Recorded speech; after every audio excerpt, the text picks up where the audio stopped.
हमारे कश्मीर से आए दोस्त ने कविता पढ़ी तो पीछे से लड़के बोले भारत माता की जय। आजकल बहुत चलता है, भारत माता की जय बोलो, बोलेंगे साहब, जरूर बोलेंगे। खैर वंदे मातरम नहीं बोलते। मैंने बहुत पहले किसी प्रोग्राम में कहा था, ये सब नारों के सहारे हिंदुस्तान की मिट्टी से मोहब्बत का आकलन बंद करिए। और आप किन से कहते हो वंदे मातरम बोलिए?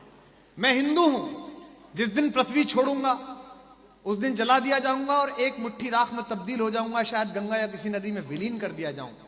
लेकिन मेरे साथ पैदा होने वाला, मेरे साथ खेलने वाला मेरा दोस्त रऊफ, या मेरे साथ रहने वाले मेरे दोनों दोस्त फरहान और आफताब, ये जब पृथ्वी छोड़ेंगे तो भारत माता इन्हें अपने हाथों में लेकर हश्र के दिन का इंतजार करेगी।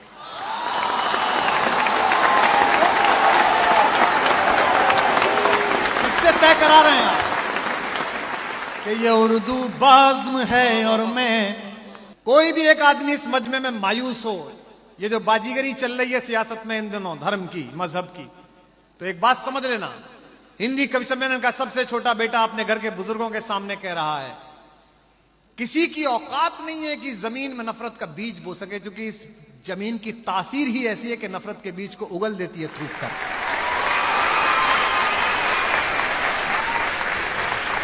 और हमसे नारे मत लगवाइए, किसी से नारे मत लगवाइए। अंदर से आवाज आएगी तो नारा प्राण के अंदर गूंजेगा। मैं बोलूं आफ्ताब से कि तुम वंदे मातरम बोलो। एक मुकम्मल ईमान लाने वाला, एक ठीक मुसलमान जब 5 वक्त नमाज के लिए अपना माथा इस हिंदुस्तान की जमीन पर रखता है तो हर बार भारत माता की जय बोलता है। तब पढ़ रहा हूं कि ये उर्दू बाज़्म है और मैं। ये कवि सम्मेलन है, ये मुशायरा है। यहां बड़ों के पैर छुए जाते हैं, उन्हें मार्गदर्शक मंडल में नहीं डाला जाता। और मुशायरे में भी कुछ लोग आ गए जिन्हें भ्रम हो गया है, कवि सम्मेलनों में भी कुछ लोग आ गए हैं जिन्हें भ्रम हो गया है कि उनकी लोकप्रियता या उनके लिए आने वाले लड़के लड़कियों का समूह या फेसबुक पर ज्यादा लाइक या सेल्फी खिंचाने वाले ज्यादा लोग तो वो बड़े कवि हो जाएंगे, बड़े शायर हो जाएंगे। गलत नहीं है,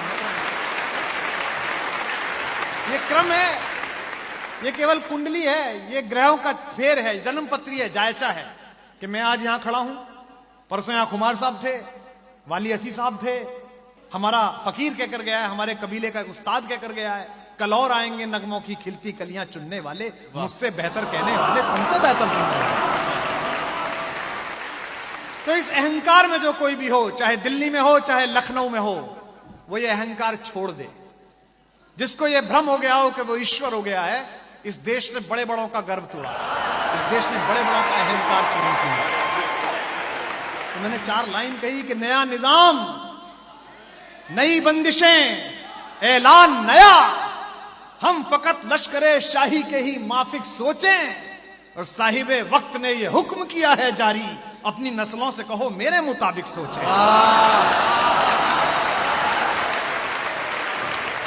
कि ये उर्दू बाज़्म है। और मायूस मत होइए कभी भी, ये 4 साल 5 साल 10 साल की सरकारें हैं, ये आती जाती रहेंगी, ये मंच सदा सुहागन रहेंगे। यहां कुमार साहब बैठते थे, यहां कभी कुमार साहब बैठते थे, झूम के गाते थे, नहारा है इश्क ना है दुनिया थकी है, दिया जल रहा है हवा चल रही है। आज हम हैं, कल कोई और आएगा। तब कहता हूं कि ये उर्दू बाज़्म है और मैं तो हिंदी मां का जाया हूं। बाराबंकी वालों, ज़बाने मुल्क की बहनें हैं, ये पैगाम लाया हूं, मुझे दुगनी मोहब्बत से सुनो उर्दू ज़बां वालों। और अगली पंक्ति में मेरा स्वागत करना चाहते हो तो लखनऊ वालों को खबर हो जाए कि सांझी विरासत ने हिंदी के कवि का स्वागत किया। ये छत जैसी भी पड़वाई हो गोप साहब ने, ये हिलनी चाहिए। मुझे दुगनी मोहब्बत से सुनो उर्दू ज़बां वालों, मैं अपनी मां का बेटा हूं, मैं घर मौसी के आया।